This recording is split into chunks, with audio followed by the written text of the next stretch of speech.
الحمدللہ آج کے اس پروگرام کا عنوان ہے یاجوج و ماجوج کے بحروپ، دوسرا حصہ۔ اعوذ باللہ من الشیطان الرجیم، بسم اللہ الرحمن الرحیم۔ الصلاۃ والسلام علیک یا سیدی یا رسول اللہ وعلی ازواجک و اصحابک و آلک یا سیدی یا حبیب اللہ۔ الحمدللہ لاہور شہر میں آج بروز جمعۃ المبارک 23 جمادی الاولیٰ 1445 ہجری اور 8 دسمبر 2023 عیسوی کا دن ہے۔ پچھلے پروگرام میں یہ عرض کیا گیا کہ اس وقت کے موجودہ اسرائیلی حاکم اور ان کے مددگار اور ان کے سہولت کار یہ سب یاجوج اور ماجوج ہیں۔ ظاہری طور پہ کوئی مسلمان کا لبادہ شو کیا جا رہا ہے، کہیں پہ عیسائیت کا لبادہ شو کیا جا رہا ہے، کہیں پہ یہودیت کا لبادہ شو کیا جا رہا ہے،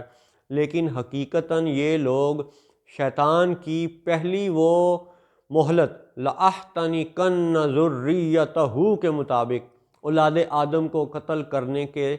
یعنی کہ اس سلسلے میں آج تک جھٹے ہوئے ہیں، اور یہی بات ان کے یاجوج اور ماجوج ہونے کی اور حزب الشیطان ہونے کی دلیل ہے۔ آئیے آج کے اس پروگرام میں پھر اس پہ مزید بات کرتے ہیں کہ امریکی حکمران ہوں یا برطانوی حکمران ہوں، یہ سب اسرائیل کے مددگار ہیں، اور ان کا دعویٰ یہ ہے کہ یہ بنی اسرائیل میں سے ہیں اور یہ موسیٰ علیہ السلام کے ماننے والے ہیں۔ تو ان کا یہ دعویٰ باطل ہے، اور اس کے جھوٹے ہونے کا، ان کے دعوے کے جھوٹے ہونے کا ایک ثبوت آج پیش کریں گے جوئش انسائیکلوپیڈیا کے آرٹیکل نمبر 11049۔ آرٹیکل کا نام ہے موزز یعنی موسیٰ علیہ السلام، اور یہ ہے ڈاکومنٹ جوئش انسائیکلوپیڈیا جو 1901 سے 1906 تک کا لکھا ہوا ڈاکومنٹ ہے۔ زائونسٹ تحریک کے شروع ہونے پر انہی صہیونیوں کی طرف سے لکھا گیا ڈاکومنٹ ہے، انہی یہودیوں کی طرف سے لکھا گیا ڈاکومنٹ ہے، اور اس کا ایک پیراگراف آپ کی خدمت میں پیش ہے کہ موسیٰ علیہ السلام نے جب فرعون سے بات کی غلامی اور چھٹی کے حوالے سے، آزادی نہیں، چھٹی کے حوالے سے، تو موسیٰ علیہ السلام کہتے ہیں ہی ریمائنڈڈ فیرو، انہوں نے فرعون کو یاد دلوایا ڈیٹ اے سلیو کہ ایک غلام was entitled to some rest, کہ غلام کا بھی حق ہے کہ اسے کچھ آرام کا موقع دیا جائے، and begged him to grant the Israelites one free day in the week, اور انہوں نے فرعون کو کہا کہ بھائی بنی اسرائیل کو ہفتے میں ایک دن چھٹی دیا کرو، آرام کرنے دیا کرو، یعنی کہ پہلے وہ 7 دن کام کرتے تھے، تو موسیٰ علیہ السلام نے فرعون کو کہا کہ بھئی غلام کا بھی حق ہے کہ وہ آرام کرے، تو انہیں ہفتے میں ایک دن چھٹی دیا کرو۔ پھر آگے لکھا ہوا ہے Pharaoh acceded to this request, فرعون نے اس درخواست کو مان لیا، and Moses accordingly instituted the 7th day the Sabbath as a day of rest for the Israelites, تو فرعون کی رضامندی سے موسیٰ علیہ السلام نے بنی اسرائیل کے لیے سبت کا دن یعنی ہفتے کا 7واں دن 7th day of the week, ہفتے والے دن کو یوم السبت کو بنی اسرائیل کے آرام کا دن مقرر کر دیا۔ یہ ہے جی جوئش انسائیکلوپیڈیا کا آرٹیکل 11049۔ اب آپ آ جائیں کہ اسرائیلی حاکموں کا اس وقت سب سے بڑا مددگار ہے امریکی حاکم ٹولہ۔ یہ وہ ٹولہ ہے کہ جو ایک طرف انسانی حقوق کی بہت بات کرتا ہے، اور دوسری طرف حقیقت یہ ہے کہ امریکہ ہی کے اندر انہوں نے وہاں کے ریڈ انڈینز کو صدیوں تک غلام بنائے رکھا۔ آج بھی وہاں پہ کالی چمڑی اور چٹی چمڑی والوں کے فرق کو دنیا محسوس کرتی ہے۔ چٹی چمڑی والے کی طرف سے کالی چمڑی پر ہونے والے مظالم کو دنیا آج 21ویں صدی میں بھی دیکھ رہی ہے، لیکن ایک اور زاویے سے آپ دیکھیں کہ اسرائیل بنا مئی کے مہینے میں، اور امریکہ کے اندر جو لیبر ڈے شروع ہوا وہ شکاگو کی ریاست میں کوئی 1988 میں یہ ہوا تھا 1886 میں یہ ہوا تھا کہ مزدوروں نے، جو کہ اس وقت کے اصل میں غلام ہی تھے، انہوں نے اپنے حقوق کے لیے چٹی چمڑی والے حاکموں سے جنگ کی، یعنی لڑائی کی، مطالبہ کیا کہ بھائی ہمیں ہمارا حق دیا جائے۔ اچھا، یہ پرامن طریقے سے شروع ہونے والا یعنی مظاہرہ، ایک جلسہ جلوس، اس میں اللہ جانے کس فتنے نے، کس شیطان نے اس میں بم چھوڑ دیا۔ وہ اس دھماکے کے بعد امریکی حکمرانوں کو بہانہ مل گیا کہ جی اب ان پہ ظلم کرو، پھر کئی مزدور قتل کیے گئے، پھر لڑائی ہوئی، پھر وہ بات چیت ہوئی، اس کو ساری دنیا جانتی ہے۔ اس کے معاملے میں مزدوروں کے کچھ حقوق مان لیے گئے کہ ہاں جی ان کو ہفتے میں ایک دن چھٹی بھی دی جائے گی، اور ان کو 8 آورز یعنی 8 گھنٹے ایک دن میں کام کرنے دیا جائے گا، باقی ان کو آرام کا موقع دیا جائے گا۔ تو اب وہ امریکہ جو آج اسرائیلی حاکموں کا مددگار بن کے اسلحہ لے کے میدان میں کودا پڑا ہے، ویسے تو وہ شروع سے ہی کودا ہوا ہے لیکن اب تو بہت ظاہر ہو گیا نا، تو اسی امریکہ کے حاکموں کا دجل آپ سنیں کہ یوم مزدوراں کے اس وہ پرانے واقعے میں 19ویں صدی میں جب مزدوروں کو قتل کیا گیا، تو وہ چٹی چمڑی والے وہ بھی اس وقت دعوے دار تھے کہ وہ بنی اسرائیل میں سے ہیں، اور آج کے امریکی چٹی چمڑی والے یہ حاکم اور نیلی آنکھوں والے یہ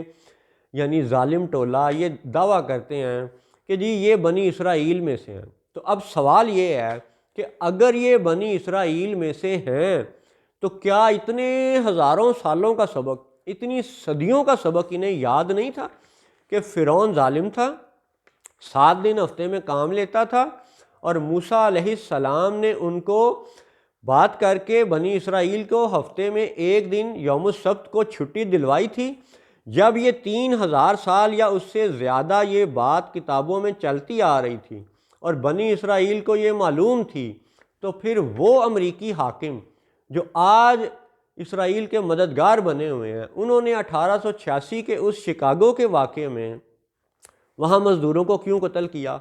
اس لیبر ڈے 1 مئی کے دن سے پہلے وہ 7 دن